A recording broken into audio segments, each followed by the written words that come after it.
Ер менен әйелдің арасындағы шындықты айтамыз.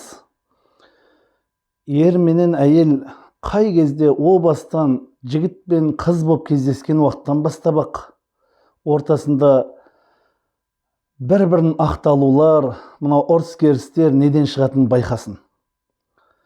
Барлығы да бір-бірін кінәлаудан бастайды екен. Бір-бірін кінәлаудан.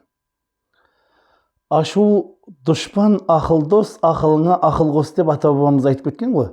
Ашуланады, бір-бірін кінәлайды, әркім өзін ақтайды, сөйтіп айқай шығып ұрыс-керіс болып жатады екен. Бір ұрыс-керіс 40 күндік несібеңді қияды екен.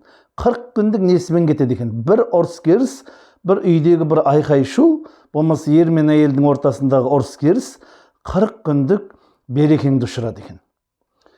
Бұрындары бір кісі бір қариядан сұраған екен: сіз осы өмір бойы әйеліңізбен ұрыспапсыз?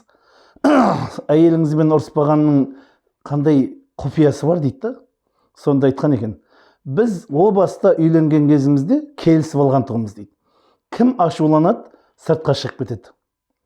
Ашуланған адам сыртқа ашуланған адам жаңа кім ашуы шықса, екінші адам соның ашуын түсініп сыртқа шығып кету керек. Содан бері қарай Құдайға шүкір тату тәттіміз деп айтқан екен.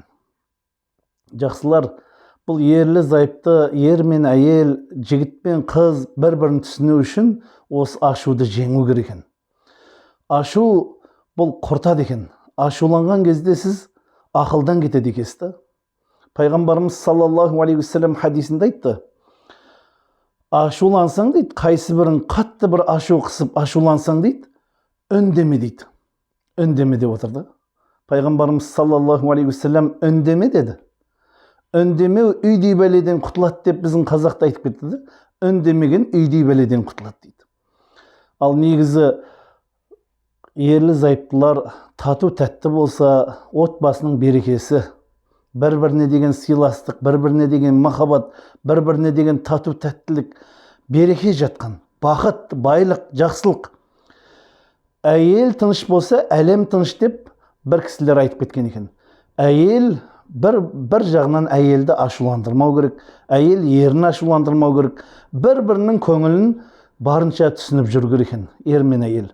Ер мен әйел бір-біріне деген құрметін сақтап, бір-бірін жақсы көріп, бір-біріне тілеулес болып, бір-бірінің жанын түсініп, ақылына ақыл қосып, қолдау білдіріп, барынша бір-біріне тату тәттілік болып жүру керек екен.